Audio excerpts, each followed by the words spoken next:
Bonjour, je m'appelle Yal. La nuit où j'ai perdu mon emploi, personne ne savait que je possédais secrètement l'entreprise ou que la maison en bord de mer d'où il se moquait de moi était déjà la mienne. Mon père m'a traité de honte. A dit que les ratés n'avaient pas leur place ici. Ma femme, elle m'a craché au visage et est partie avec l'homme avec qui elle couchait dans mon dos. Il pensait qu'il me coupait les vivres pour de bon. Mais ce qu'il ne savait pas, c'est que je n'étais jamais parti les mains vides. Alors maintenant laissez-moi vous demander, que feriez-vous si votre propre sang effaçait votre nom juste pour garder son pouvoir? Partiriez-vous ou reviendriez-vous pour tout brûler? Je me souviens d'abord de la pluie.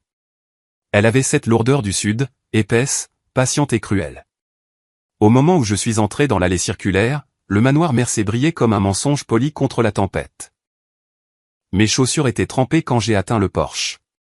De l'intérieur, je pouvais déjà entendre les rires, serrés, répétés, le genre qui remplit le silence avant les mauvaises nouvelles. J'ai poussé la porte.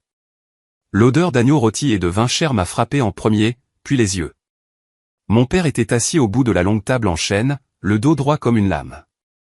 Graham Mercé, senior, l'homme qui transformait les dîners de famille en réunions de conseil d'administration.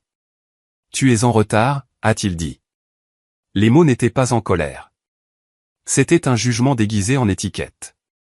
J'ai enlevé mon manteau mouillé, hochant légèrement la tête. Trafic, ai-je menti? Colby, mon frère aîné, a souri comme un loup dans un costume sur mesure. Trafic, hein? Je suppose que c'est dur d'avoir un bon parking quand on n'a plus de travail.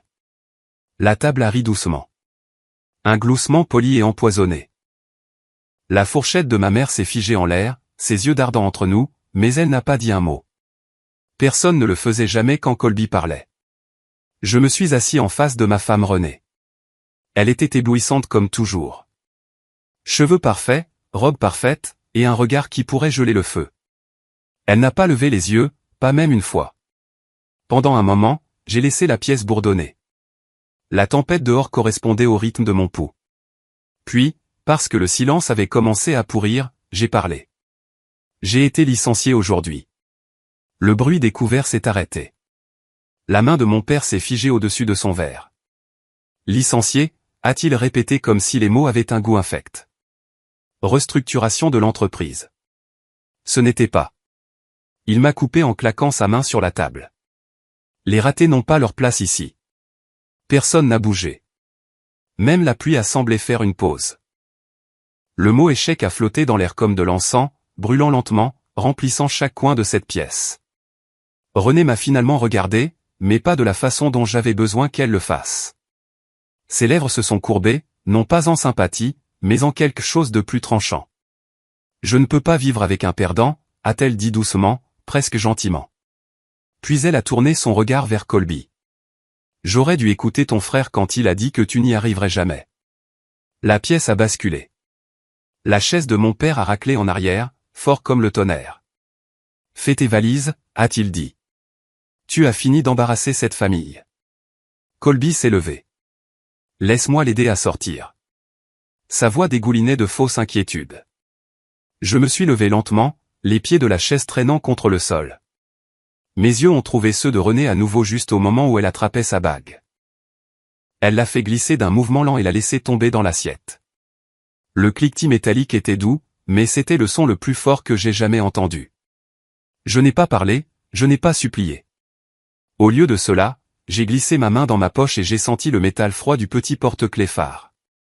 C'était un cadeau de ma mère il y a des années avant que l'argent de la famille ne noie sa voix. Pour quand tu te perdras, m'avait-elle dit.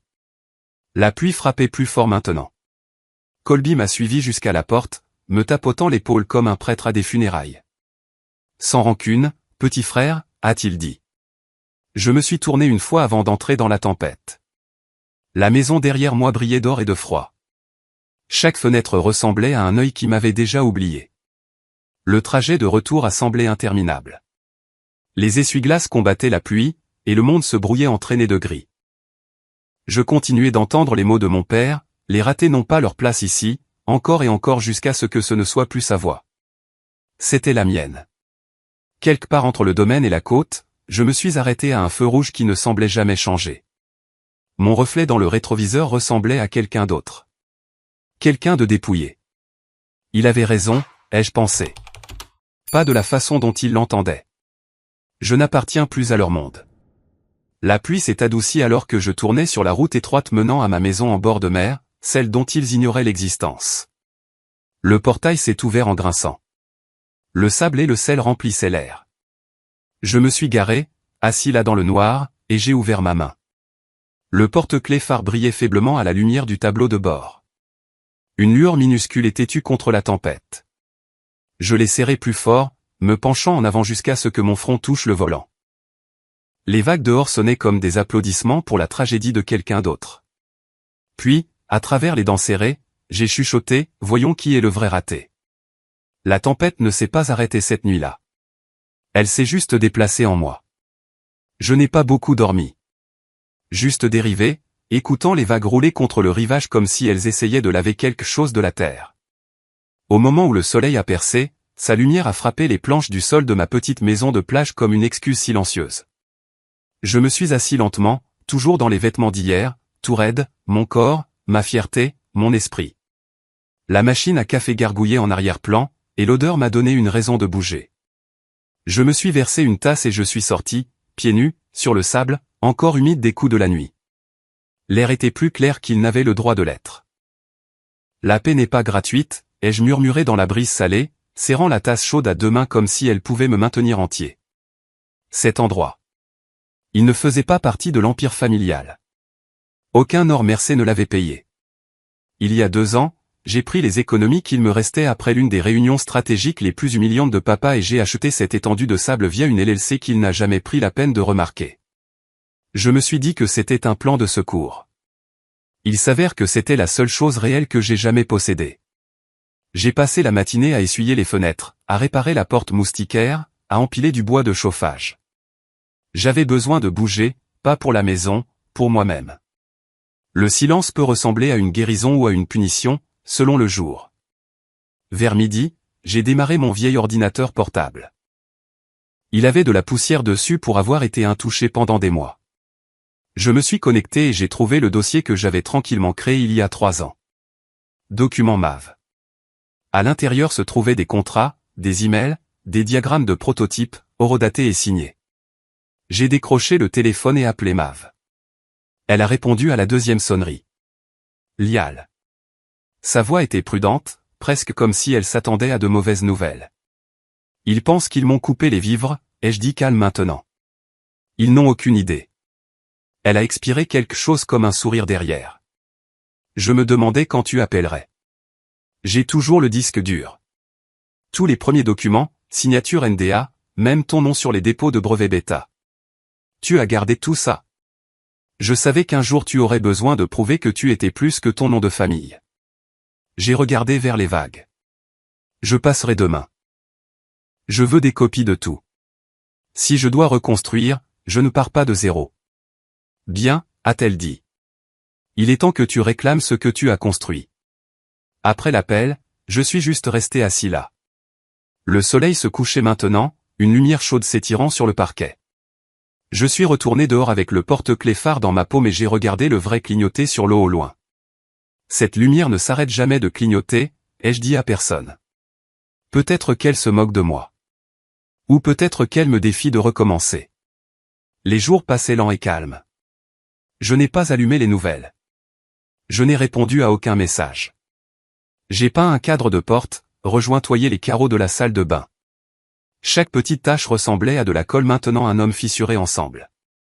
Puis, le 4e jour, mon téléphone a vibré. Numéro inconnu. J'ai répondu quand même. C'est Madame Whitmore, a dit la voix. L'assistante de direction de Monsieur Mercé Senior. Il aimerait vous demander formellement de signer un accord de non-concurrence concernant toute future entreprise technologique. J'ai ri une fois, amer et court. Dites-lui que j'ai déjà signé quelque chose de mieux. Quand je suis sorti, il y a eu un silence et puis la ligne a été coupée. Je savais ce que cela signifiait. Il commençait à se sentir mal à l'aise. Bien. Ce soir-là, j'ai reçu un email crypté de Mav. En pièce jointe se trouvait une copie scannée d'un accord fondateur pour Mercé Analytics. En petits caractères, une seule phrase que personne n'avait jamais pris la peine d'effacer. Mon nom en tant que fondateur, juridiquement contraignant. C'était le moment où tout a basculé. Ma main tremblait légèrement sur la souris, non pas de peur, mais parce que je savais que la première pierre de leur maison de verre venait de se fissurer. Le phare a clignoté à nouveau dehors. Le tonnerre a grondé quelque part au loin.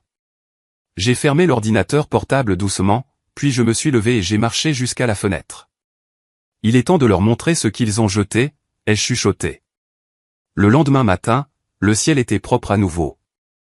Trop propre, comme si la tempête avait emporté tout ce qui était laid, et n'avait laissé que le silence.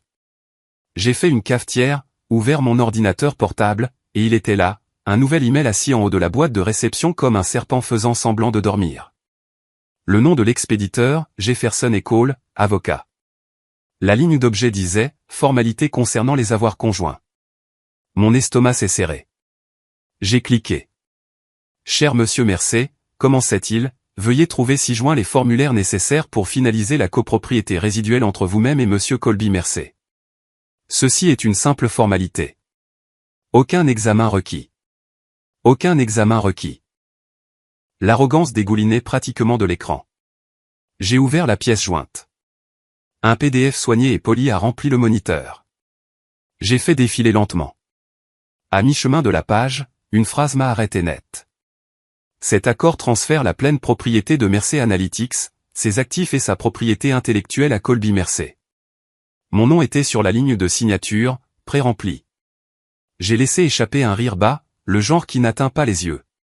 Vous m'avez presque eu, ai-je dit à l'écran. Je ne l'ai pas supprimé. Je l'ai imprimé. Puis j'ai glissé le papier dans un dossier marqué épreuve. Pendant les heures suivantes, j'ai creusé. Vieux disques durs, sauvegardes externes, archives enterrées dans le stockage cloud. Plus je cherchais, plus je réalisais combien de ma vie avait été construite dans l'ombre de la leur. J'ai trouvé des comptes rendus de réunion de 2018, le jour où nous avons présenté l'algorithme qui est devenu la fondation de Mercé Analytics. Je me souvenais de la pièce comme si c'était hier. J'étais debout là à expliquer le prototype de compression de données en temps réel par apprentissage automatique adaptatif. Colby était assis à côté de moi, hochant la tête, faisant semblant d'écouter. À mi-chemin, il m'a coupé au milieu d'une phrase, a répété mon explication en termes plus simples, et a obtenu les applaudissements. Après, papa lui a tapé dans le dos. Ça c'est du leadership, avait-il dit. Je me souviens avoir pensé, leadership ou vol habillé de confiance. Cette nuit m'est revenue par flash. Je pouvais encore entendre Colby chuchoter à l'un des investisseurs. Il est bon avec le code, mais pas avec les gens. C'est pour ça que je gère les grandes salles. Maintenant, en faisant défiler la piste numérique, je voyais avec quelle netteté il m'avait enterré. Contrat signé seulement comme elle Mercé. Emails acheminés via des boîtes de réception partagées. Mes contributions originales fusionnées dans des documents d'équipe. Et puis c'était là, une copie scannée du premier dépôt de l'entreprise. Mon nom tapé petit sous cofondateur. Mais cette fois ce n'était pas elle Mercé. C'était Lial Benjamin Mercé. Un frisson m'a parcouru. Il m'avait caché à la vue de tous, mais il ne m'avait pas effacé. Je me suis rassis dans la chaise, fixant la signature. On peut enterrer un nom, ai-je murmuré. Mais le papier n'oublie pas. Mon téléphone a vibré. Le nom de Mav a allumé l'écran, j'ai répondu. Tu creuses, n'est-ce pas, a-t-elle dit sans préambule. J'ai trouvé assez pour les faire suer. Elle a hésité. Lial, si tu t'en prends à eux, ils te détruiront publiquement. Tu le sais, n'est-ce pas? Ils l'ont déjà fait, ai-je dit. Je ne fais que nettoyer le gâchis. Elle a soupiré. Ils changent les dossiers du conseil. Si tu attends, tout disparaîtra. Je t'aiderai à sortir les archives, mais tu dois agir vite. Sa voix tremblait légèrement, et pendant une seconde, j'ai entendu quelque chose de plus que de la loyauté. Peut-être de la peur. Mav, ai-je dit plus doucement maintenant. Pourquoi m'aides-tu encore? Parce que j'étais dans cette pièce aussi. J'ai vu ce qu'ils ont fait. L'appel s'est terminé, mais ces mots sont restés. Pendant un long moment, je suis resté assis là à fixer l'océan par la fenêtre. Les vagues bougeaient comme un battement de cœur, implacable, patient. Le truc avec le silence, ai-je pensé, c'est que les gens le prennent pour de la capitulation. Ils ne le voient jamais comme une stratégie. Je me souviens du dicton préféré de papa, la loyauté familiale passe avant l'équité. J'ai presque souri. Alors je serai loyal envers la vérité. Cette nuit-là, je me suis reconnecté au disque partagé que Mav m'avait envoyé. Le dossier a clignoté une fois, puis la moitié des fichiers ont disparu, supprimés. Quelqu'un à l'intérieur de l'entreprise faisait déjà le ménage. Donc, ce n'était plus seulement une question d'héritage ou d'orgueil. C'était une dissimulation. J'ai fixé l'écran, regardant le curseur clignoter dans le répertoire vide. Vous avez peur, ai-je chuchoté. Bien. J'ai fermé l'ordinateur portable et éteint la lumière. Dehors, le monde était calme. Trop calme. Puis, un moteur a tourné au ralenti quelque part près de l'allée. Des phares ont traversé les stores de la fenêtre, découpant le mur. Je me suis déplacé silencieusement vers la fenêtre et j'ai regardé par la fente. Une voiture était là, moteur tournant, phare pointé droit sur la maison. J'ai attendu 10 secondes, 30, une minute. Puis elle est partie. Lentement, délibérément, comme si quiconque était à l'intérieur voulait que je sache qu'il avait été là. Au loin, le phare a clignoté une fois sur l'eau. Faible mais constant. Je n'ai pas bougé. Pas respiré. Juste regarder la route sombre jusqu'à ce qu'elle avale la lumière. La lumière s'est estompée, avalée par le brouillard roulant de la mer. Mais je suis resté à la fenêtre longtemps après que le bruit du moteur se soit éteint. Finalement, mes jambes me faisaient mal d'être resté debout, et mes yeux brûlaient d'avoir trop longtemps fixé l'obscurité. Je me suis forcé à m'éloigner de la vitre, j'ai revérifié les verrous, et je suis allé me coucher avec la lumière du phare clignotant toujours à travers les vagues. Calme, patient, impassible. Le matin venu, je n'étais pas sûr si la voiture avait été réelle ou juste un sous-produit de trop de nuits blanches. Mais ensuite je suis sorti sur le porche. Des empreintes de pas claires, définies, menant des dunes vers mes marches avant. Je me suis accroupi à côté d'elle. Le sable était encore humide de l'humidité de la nuit dernière, mais les empreintes étaient nettes. Quiconque était passé l'avait fait récemment. Tôt à l'aube, peut-être même tard dans la nuit. Ils ne s'étaient pas approchés assez près pour frapper, mais ils avaient regardé. Je me suis tourné et j'ai remarqué autre chose. Sur la petite table extérieure près de la fenêtre, une tasse de café que je n'avais pas touchée depuis hier était toujours là. La tasse était légèrement chaude. Je l'ai sentie dans ma poitrine. Un sourd bruit sourd comme mon rythme cardiaque essayant de rattraper mon cerveau. Quelqu'un avait été assez près pour toucher mes affaires, pour connaître mon rythme, pour laisser une carte de visite sans jamais dire un mot. Pendant une seconde, la peur a remué dans mes tripes. Puis j'ai fermé les yeux et j'ai murmuré, la peur ne marche que si tu te figes. J'ai attrapé mon sweat à capuche et j'ai suivi la piste en bas des marches en bois sur la plage. Les empreintes menaient au-delà des herbes, puis disparaissaient là où des traces de pneus prenaient le relais sur la route latérale. C'est là que je l'ai vue, à moitié enterrée dans le sable, scintillant sous le soleil du matin. Une carte de visite. Je l'ai ramassée, j'ai brossé le sable, et j'ai lu à haute voix, Callahan Legal Group. Ce nom m'a frappé à la gorge. Callahan, le cabinet que Renée a utilisé quand elle a négocié notre séparation. J'ai retourné la carte. Rien d'écrit, juste le logo et un numéro de téléphone. Propre, professionnel, froid. Donc, ce n'était pas juste quelqu'un qui regardait par curiosité. C'était un message. Il ne se demandait pas ce que je ferais ensuite. Il s'assurait que je restais exactement là où il me voulait, silencieux. Mais je n'étais plus l'homme qui était sorti de ce manoir. Plus tard cet après-midi-là, le courrier est arrivé. Pas d'adresse de retour, pas d'affranchissement, juste une enveloppe non marquée glissée sous la porte d'entrée. Je l'ai ouverte lentement. À l'intérieur se trouvait une seule feuille de papier. Pas de salutation, juste une phrase imprimée. Vous êtes sous surveillance. N'accédez plus au serveur de Mercé Analytics. En dessous, une photographie. Granuleuse mais indubitable. Moi à mon bureau hier soir, tête baissée, éclairé par la lueur de mon ordinateur portable, prise à travers la fenêtre. Je me suis rassis, tenant la photo à deux mains. La rage n'est pas venue immédiatement. Elle n'était pas bruyante ou désordonnée. C'était une combustion lente, contrôlée, mesurée, visée. Il pense que je suis le même homme qui a quitté cette table de dîner, ai-je dit à voix basse. Je ne l'étais pas. Au crépuscule, j'avais de nouveaux verrous sur chaque fenêtre. Des caméras de sécurité couvraient chaque angle. Porche avant, allée, dunes arrière. Le Wi-Fi a eu une révision complète. J'ai tout acheminé via un VPN crypté, puis créé une ligne sécurisée et appelé Mav. Elle a répondu avec un sourcil levé. C'était rapide. S'il regarde, laisse-les faire, ai-je dit. Je n'ai plus rien à cacher. Mav s'est penché. Ce genre de confiance signifie généralement que tu planifies quelque chose de dangereux. J'ai souri. Ou que je n'ai plus de raison de rester silencieux. Tu es sûr de vouloir cette guerre, Lial? J'ai pensé au dîner, à la bague de René cliquetant sur la table, à la voix de mon père me déclarant un échec comme si c'était une écriture sainte. J'ai hoché la tête lentement. Elle a déjà commencé au moment où ils ont pensé que je disparaîtrais simplement.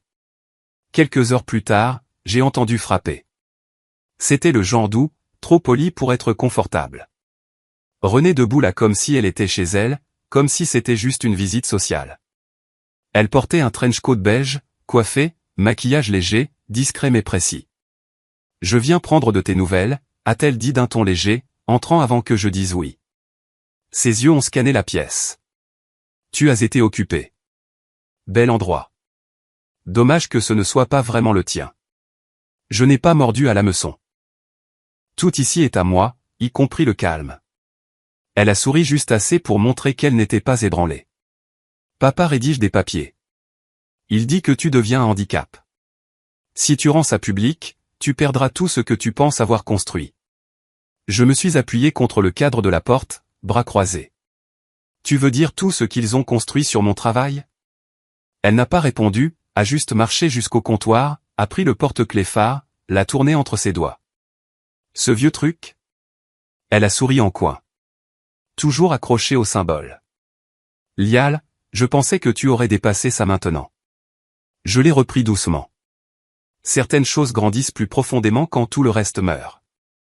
Elle a incliné la tête. Tu sembles différent. J'ai hoché la tête. Je le suis. Elle a hésité. Pendant une fraction de seconde, quelque chose a vacillé dans ses yeux. Prudence ou peut-être culpabilité.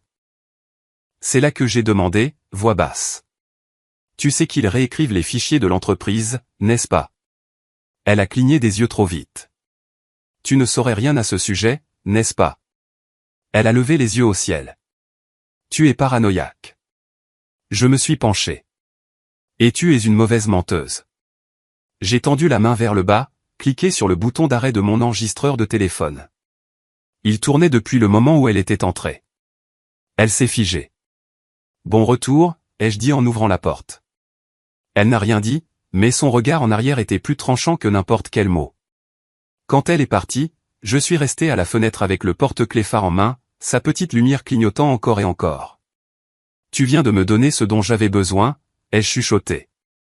J'ai fermé la porte après René, l'ai verrouillée 2 fois, et j'ai marché directement vers mon bureau. Il n'y avait pas de satisfaction dans le moment, juste de la clarté. J'ai envoyé le fichier audio à Mav sans un mot. Quelques minutes plus tard, mon téléphone s'est allumé. La voix de Mav est passée avec un mélange de tension et d'incrédulité. Lial, c'est énorme. Mais si tu utilises ça, vraiment l'utilise. Ça ne leur fera pas seulement mal. Ça pourrait tout brûler, y compris toi. Je me suis penché en arrière dans la chaise, fixant le phare clignotant à l'extérieur de la fenêtre. Alors on coule en disant la vérité. Nous n'avons pas parlé de vengeance, pas à voix haute. Mais nous savions tous les deux que c'était maintenant, seulement plus tranchant, plus chirurgical. Ce n'était pas une question de rage. C'était une question de règlement de compte. En milieu de matinée le lendemain, Mav et moi rédigions une motion légale discrète. Pas un procès. Pas encore. Juste un gel ciblé. Une injonction d'urgence déposée par l'intermédiaire d'un avocat mandataire de confiance en Géorgie. La motion citait des transferts d'actifs suspects, une fausse déclaration potentielle, et la nécessité de vérifier les droits des cofondateurs. Aucun nom n'était mentionné, juste assez de fumée pour faire renifler le feu aux investisseurs. 2 jours plus tard, le feu est arrivé. Les comptes de Mercer Analytics ont été verrouillés. Une transaction de routine signalée, puis une autre. Appel des banques, question des actionnaires. Graham et Colby n'avaient aucune idée d'où venait le coup. Pas d'avertissement, juste silence et pression. Je n'ai pas fait de déclaration publique. Je n'en avais pas besoin. La panique ferait le travail pour moi. Cette nuit-là, j'étais de retour à la maison de plage regardant les vagues quand mon téléphone a vibré. C'était ma mère. Lial, a-t-elle dit, et sa voix s'est brisée juste assez pour me faire me redresser. Quoi que tu fasses, fils, s'il te plaît arrête. Ton père ne va pas bien. Il ne dort pas. Il pense que les murs se referment. J'ai avalé ma salive, la bouche soudainement sèche. Et quand je ne dormais pas pendant des années, s'en souciait-il? Silence, puis doucement. Je sais que tu te sens lésé. Et peut-être que tu l'étais, mais ça nous déchire tous. Après la fin de l'appel, je suis resté assis dans le noir. Pas de musique, pas de distraction. Peut-être que je ne voulais pas de vengeance. Peut-être que je voulais juste qu'ils me regardent et me voient enfin. Le matin venu, ils ont riposté. Une lettre de cessation et d'abstention est arrivée par courrier, m'accusant de détournement de données propriétaires. Langage propre, intention tranchante. Ce même après-midi, des titres ont commencé à apparaître en ligne. Des sources anonymes prétendant que j'avais été erratique, obsessionnel, instable depuis l'université. Puis Mav a appelé, la voix tendue. Mes emails ont été violés. De vieux messages fuient. Les gens de Colby tournent tout à leur avantage. Ils ont peur, ai-je dit. Ils sont impitoyables, a-t-elle répondu. J'ai ouvert mon ordinateur portable. C'était là. Une photo d'identité judiciaire de l'université. Conduite en état d'ivresse. J'avais fait une erreur en 2e année. Stupide. Imprudent. Mais c'était il y a plus de 2 décennies. Maintenant, c'était utilisé pour peindre un modèle. Une histoire d'échec. Les commentaires ont afflué. Il est amer. Un autre héritier ayant droit. Fou d'être coupé des vivres. Regardez-le brûler sa propre maison. Je n'ai pas répondu. Je n'ai pas posté. J'ai attendu. Tard cette semaine-là, j'ai conduit jusqu'à Charleston. Je me suis garé de l'autre côté de la rue de la Tour Mercé, la cathédrale de verre et de chrome qu'ils avaient construite avec mes algorithmes. Mes nuits blanches, mon silence. J'ai marché lentement de l'autre côté de la rue, j'ai levé les yeux vers le M géant qui était accroché au-dessus de l'entrée. Un jour, ai-je chuchoté, mon nom sera de retour là-haut, et le vôtre non. Mav m'a rencontré dans un petit café au coin de la rue. Elle portait des lunettes noires, sa posture tendue. Cela faisait presque 5 ans que je ne l'avais pas vue en personne. Toujours vive, toujours loyale. Elle a glissé une petite clé USB sur la table. C'est tout ce qu'il pensait avoir supprimé. Contrat, email, code, métadonnées, tout ce que tu veux. Je l'ai retourné dans ma main. Crypté? Elle a hoché la tête. Niveau bancaire. Mais voici le hic. La clé est liée à un vieil ordinateur portable. Le tien? Celui de la salle de développement d'origine? J'ai cligné des yeux. Celui au domaine? C'est celui qui est toujours là. Graham l'a gardé en boîte dans le stockage à des fins fiscales. Il ne l'a même pas effacé, juste enfermé. Je me suis rassis. De tous les endroits où je ne voulais pas retourner. Cette machine contient les fichiers sources originaux, a-t-elle continué. Et tes initiales sont intégrées dans chaque version. Ils ne peuvent pas simuler ça. Je suis rentré en silence. Cette nuit-là, alors que le crépuscule s'installait, j'ai préparé un sac de sport avec des gants, une lampe de poche et la clé USB. Je ne savais pas si Graham serait à la maison ou Colby ou si quelqu'un le serait, mais je savais ceci. Je ne pouvais pas demander la vérité et fuir l'endroit où elle était enterrée. Alors que je tournais sur la route bordée de chênes qui menait au domaine, le manoir s'est élevé lentement des ombres, des lumières brillant à travers ses larges fenêtres comme s'il m'avait attendu. J'ai resserré ma prise sur le volant, pris une respiration qui semblait venir du centre de ma poitrine. Finissons ce qu'ils ont commencé. Les arbres chuchotaient au-dessus de moi alors que je marchais sur le chemin de gravier, le même chemin que j'avais descendu en trébuchant il y a des mois avec rien d'autre qu'une valise et une fierté saignante. Maintenant l'air était plus lourd, humide, moite de la tempête plus tôt ce jour-là. Chaque craquement de gravier sous mes pieds sonnait comme un règlement de compte. Chose drôle à propos des souvenirs, ils vous attendent au même endroit où vous les avez laissés. Je n'ai pas frappé, je n'ai même pas hésité. J'ai contourné vers le jardin latéral où le portail coinçait un peu, juste comme avant. Passé les hortensias qui fleurissaient trop tôt. Passé la fontaine que ma mère insistait pour réparer chaque printemps. Mes chaussures laissaient de faibles empreintes derrière moi, mais je m'en fichais. Je ne m'infiltrais pas. Je réclamais quelque chose. La maison était sombre, mais pas vide. Je me suis glissé par la porte arrière et j'ai trouvé le vieux bureau éclairé par une seule lampe. C'est là que je l'ai vue, ma mère. Elle était assise dans le fauteuil à haut dossier d'où Graham aboyait des ordres. Un album photo usé reposant sur ses genoux. Le même que je n'avais pas vu depuis mon adolescence. Elle a levé les yeux lentement, pas surprise, juste fatiguée. « Je savais que tu reviendrais », a-t-elle dit doucement. Je ne me suis pas assis. J'ai juste besoin d'une chose. Après je serai parti. Elle a fermé l'album sans un bruit. Ses doigts se sont attardés sur la couverture. Il n'a plus été le même depuis le gel. Il fait les 100 pas la nuit. Parle tout seul. Il pense que tu essaies de nous détruire. J'ai jeté un coup d'œil autour de la pièce. Tout était là où ça avait toujours été, sauf moi. Je ne détruis rien. Je lui montre ce qu'il a déjà cassé. Sa voix a tremblé. Ne laisse pas leur haine te transformer en eux, Lial. Tu vaux mieux que ça. J'ai failli écouter. Presque.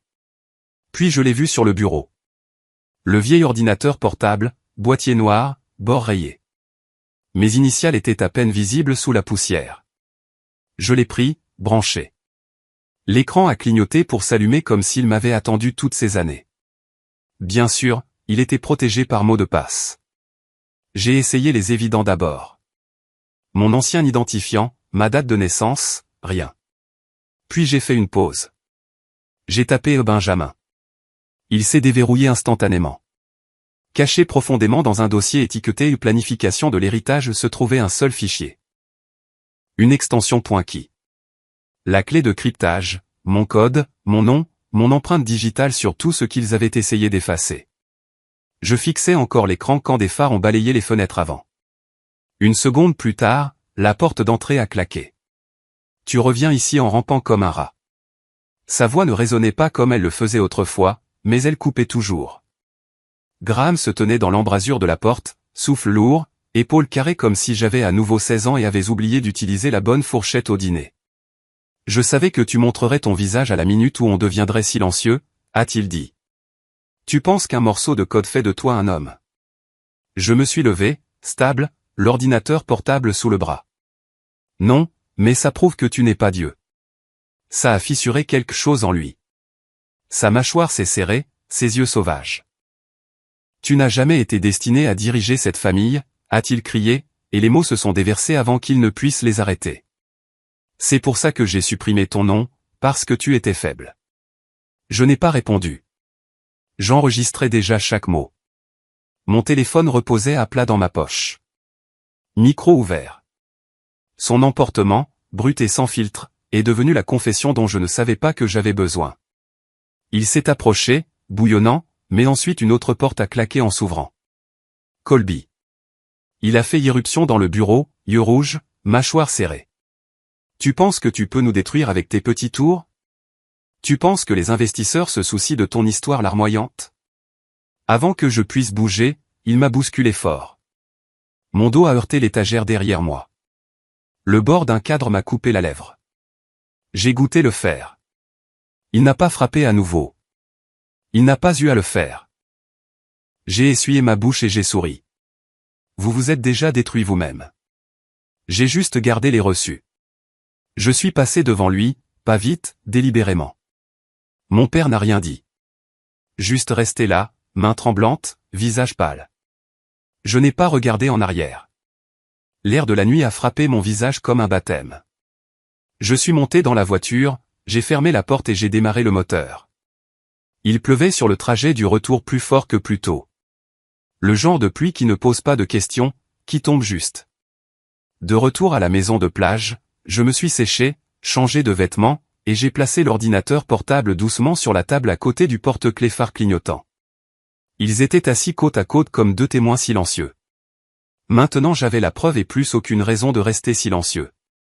Je suis resté éveillé jusqu'à ce que la première trace de lumière rampe sur l'horizon.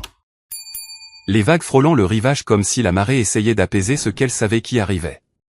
Mes mains planaient au-dessus de l'ordinateur portable.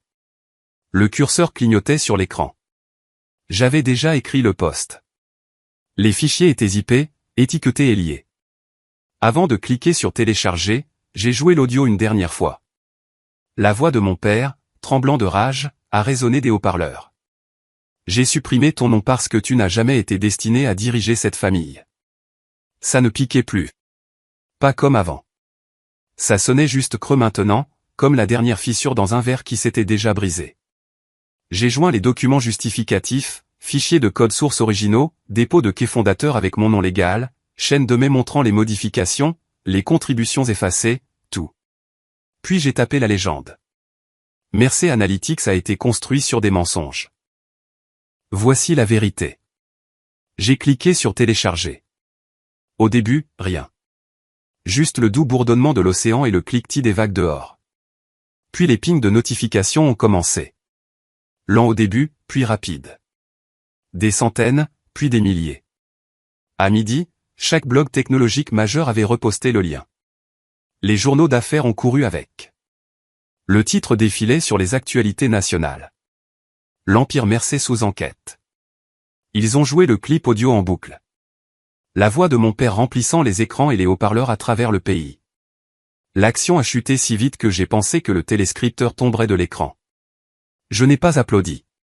J'ai marché jusqu'à la plage à la place. Café en main, pieds nus s'enfonçant dans le sable frais. Le soleil était brillant, mais l'air gardait encore cette moiteur de Charleston. J'ai fixé au-delà des vagues et je me suis senti calme. Les appels ont commencé à affluer. Vieux amis d'université, journalistes, même quelques cousins éloignés qui ne m'avaient jamais parlé jusqu'à maintenant. L'appel de Mav est arrivé en dernier. Il se démène, a-t-elle dit. C'est une tempête dans toutes les directions. Ils vont essayer de tourner ça à leur avantage. Ils le font déjà. Ils te traitent d'amer. Ils l'ont toujours fait. Je leur donne juste un meilleur script maintenant. Je n'ai pas répondu à l'appel de ma mère. J'ai vu son nom s'allumer sur l'écran. Je l'ai fixé jusqu'à ce qu'il arrête de clignoter. Dans l'après-midi, mon père était à un podium. Cheveux gominés en arrière. Cravate trop serrée. Voix coupée et vertueuse. Cet enregistrement est clairement manipulé. Il a dit, mon fils, que j'aime, a choisi d'attaquer cette famille pour un gain personnel. Mais le conseil ne l'a pas cru. Ils ont gelé ses comptes et demandé un audit complet. Des enquêteurs légaux sont intervenus avant même la fin de la conférence de presse. Colby avait l'air d'avoir vieilli de 10 ans en un jour. Il criait après quelqu'un hors caméra, essayant de tout nier. Un investisseur de New York a interrompu l'appel pour exiger une réunion d'urgence. La tour Mercer s'effondrait de l'intérieur, et je la regardais depuis une maison de plage calme avec personne à mes côtés. Cette nuit-là, je me suis assis seul sur le porche. Le vent s'est levé. Je me suis enveloppé dans une couverture légère, regardant toujours l'eau. Ils ont diffusé un clip de mon père escorté hors du bâtiment. Pas de menottes, juste la honte. Les caméras l'ont surpris en train de regarder en arrière vers les portes vitrées comme s'il pouvait y rentrer s'il regardait assez fort. Il avait l'air petit. Je ne me sentais pas triomphant. Je me sentais fatigué. C'était quand même mon père autrefois, ai-je chuchoté. Peut-être que la justice n'apporte pas la paix. Peut-être qu'elle dégage juste le chemin pour que vous puissiez enfin ressentir le chagrin que vous aviez enterré sous toutes les années de silence. Mav a envoyé un message plus tard dans la soirée. Mav, un des membres du conseil veut te rencontrer en privé. Elle s'appelle Eleanor Ridgeway. Je me souvenais vaguement du nom. Quelqu'un qui siégeait au conseil de la fondation. Mon père l'appelait autrefois la vieille fortune avec trop d'idéalisme. Nous nous sommes rencontrés dans un petit café dans une rue calme près du centre-ville. Elle est entrée vêtue de lin avec des cheveux argentés tirés en arrière et des yeux plus vifs que la plupart des avocats de la moitié de son âge.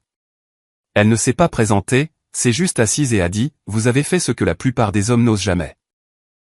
Vous avez dit la vérité, même si elle vous a brûlé. Je ne cherchais pas de récompense. Bien, parce que ce que j'offre n'en est pas une. Elle s'est penchée. Vous n'êtes pas le premier Mercer qui a essayé de construire quelque chose d'honnête. Votre grand-père l'a fait aussi avant qu'il ne le pousse de côté et donne la couronne à votre père. Je me suis figé. Benjamin. Elle a hoché la tête. Il croyait en la transparence, l'éthique, l'équité. C'est pourquoi il a gardé votre nom sur les premiers dépôts. Il voulait que vous héritiez de quelque chose de propre. Ils l'ont enterré dans le silence. Je ne les laisserai pas vous enterrer. Elle a glissé une carte sur la table. Le conseil vous offrira le contrôle. Pas pour la vengeance, pour la réparation. Vous voulez que je la dirige. Je veux que vous la reconstruisiez. La carte est restée sur la table longtemps après son départ. Plus tard ce soir-là, j'ai marché jusqu'au rivage, lampe de poche dans une main, le porte-clés phare dans l'autre. La marée était basse. La lumière vacillait sur les vagues, calme mais constante. J'ai parlé à haute voix à personne. Peut-être que la vengeance n'était que le début. Peut-être que la reconstruction est la vraie guerre. Le vent a tourné, portant du sel et autre chose. Peut-être de l'espoir. Le phare a clignoté à nouveau. Mon reflet ondulait dans l'eau, toujours debout. La lueur du phare s'est estompée derrière moi alors que je tournais sur la vieille route.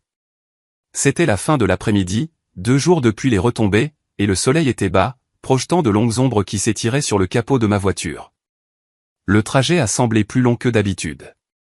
Peut-être parce que je savais que ce qui m'attendait à la fin n'était pas la vengeance cette fois. C'était quelque chose de plus dur. La conclusion. Je me suis garé devant le domaine Mercey. Les portes en fer étaient entr'ouvertes. Les caméras de sécurité toujours pointées mais probablement inactives. L'endroit semblait plus petit que dans mes souvenirs, bien que les fenêtres gardaient toujours leur jugement silencieux. Je suis resté à la porte d'entrée pendant 1 minute entière avant de frapper. Mes articulations ont rencontré le bois avec le même rythme que le jour où j'ai été mis à la porte. Seulement cette fois, je ne criais pas. Je respirais. La porte s'est ouverte en grinçant lentement. Ma mère est apparue, plus mince qu'avant. Des mèches grises maintenant plus argentées que blondes. Ses yeux ont rencontré les miens. Pas de surprise, pas de réprimande, juste une reconnaissance fatiguée. « Tu as l'air fatigué », a-t-elle dit. J'ai hoché la tête. Toi aussi. Nous ne nous sommes pas embrassés. Elle s'est écartée et je suis entré, le silence de la maison nous avalant tous les deux. Nous nous sommes installés dans le salon, une pièce autrefois utilisée pour les vacances et les bavardages passifs-agressifs. Maintenant elle semblait creuse, comme si tout avait quitté les murs, même les fantômes. Aucun de nous n'a parlé pendant un moment. Le silence était épais, mais pas cruel. Il donnait de l'espace. Elle l'a brisé la première. Tu m'as toujours fait penser à lui, tu sais, Benjamin. J'ai levé les yeux. Je pensais que papa détestait ça. Il détestait ça. C'est pourquoi je ne l'ai jamais dit. Ses doigts s'agitaient avec une fine couverture sur ses genoux. Elle regardait vers le bas en parlant, presque comme si elle se confessait à elle-même. Je savais, a-t-elle dit, pour la copropriété, le crédit, les fichiers, tout ça. Je me suis penché en avant. Alors pourquoi? Pourquoi ne me l'as-tu jamais dit? Parce que j'ai été élevé pour garder la paix à tout prix. Sa voix a tremblé, puis s'est stabilisée. Mais la paix construite sur le silence. C'est juste une autre sorte de guerre. Je ne savais pas quoi répondre à ça. Une partie de moi voulait être en colère. Une autre partie se sentait juste fatiguée. Elle a plongé la main dans un tiroir de la table d'appoint, a sorti une petite enveloppe, jaunie par l'âge. Elle était scellée. L'écriture sur le devant était indubitable. Benjamin Mercey. J'ai trouvé ça dans le grenier il y a des années, a-t-elle dit. Ton père m'a dit de la brûler. Je ne l'ai pas fait. Mes doigts ont hésité avant de briser le seau. À l'intérieur se trouvait une note, courte, fanée. À celui qui porte à la fois notre sang et notre fardeau. Construis ce que nous n'avons jamais pu. Construis-le avec la vérité. J'ai passé mon pouce le long de l'encre, sentant le poids d'un homme que je connaissais à peine, mais que je comprenais maintenant pleinement. Mon grand-père avait vu ce moment venir. Il avait essayé de me passer le flambeau, et mon père l'avait enterré. J'ai plié la lettre lentement. Ma mère regardait avec des yeux qui portaient plus de regret que les mots ne pourraient jamais en dire. Tu as toujours été destiné à diriger, a-t-elle chuchoté. Juste pas comme ça. Avant que je puisse répondre, de faibles sirènes ont dérivé par la fenêtre ouverte, distante mais indubitable. Je connaissais le son. Des enquêteurs fédéraux saisissant des fichiers de la tour Mercey. Elle s'est tournée vers le bruit et a fermé les yeux. C'est fini. Non, ai-je dit, ça ne fait que commencer. Son regard a rencontré le mien, doux mais ferme. C'est ton grand-père qui parle. Nous sommes restés assis un moment de plus avant que je ne me lève. J'avais un dernier arrêt à faire. L'hôpital était froid, peu importe à quel point il gardait la chambre chaude. J'ai signé à l'accueil et j'ai marché lentement dans le couloir. Chambre 312. Je me suis arrêté à la porte, la main planant sur la poignée comme si elle pouvait me brûler. Quand je l'ai poussée, la pièce était sombre. Les machines bourdonnaient doucement. Mon père était allongé dans le lit, pâle, un tube fin sous le nez. Il avait l'air plus petit que je ne l'avais jamais vu. Il a ouvert les yeux, nos regards se sont croisés. Pas de mots, pas au début. J'ai sorti le porte-clés phare de ma poche de manteau et je l'ai posé doucement sur la table à côté de lui. La lumière clignotait doucement dans le noir. Il brille toujours, ai-je dit, même quand personne ne regarde. Ses lèvres ont bougé légèrement, peut-être pour parler, peut-être pour protester. Je n'ai pas attendu pour l'entendre. Je me suis tourné et je suis sorti, passé les machines, les infirmières, les murs stériles. Je n'ai pas regardé en arrière. Au moment où j'ai atteint la côte, le crépuscule s'était installé sur l'océan. Le ciel s'étendait dans des teintes de lavande et de gris profond. J'ai arrêté la voiture sur l'accotement et je suis sorti. Les vagues clapotaient contre le sable. Le vent était plus frais maintenant. J'ai attrapé le phare dans mon rétroviseur latéral. Un dernier flash sur l'eau. Un battement régulier. Un doux murmure m'a quitté. Certaines tempêtes ne finissent pas quand le ciel s'éclaircit.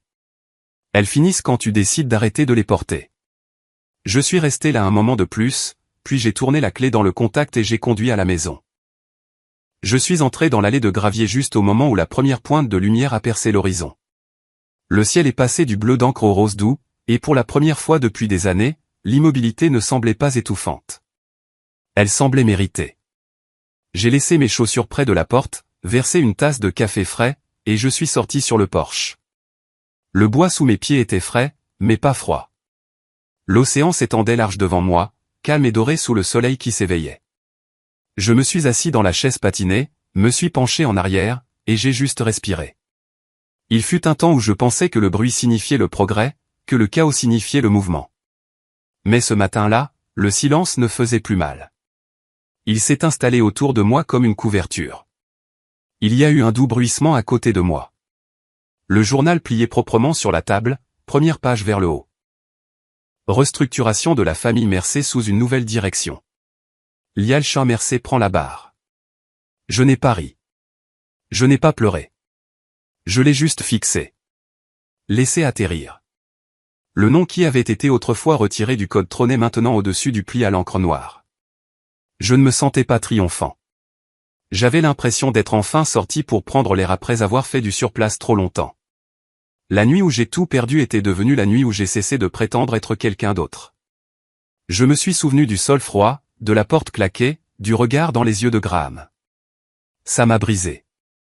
Mais les fissures, j'ai appris, laissent entrer la lumière.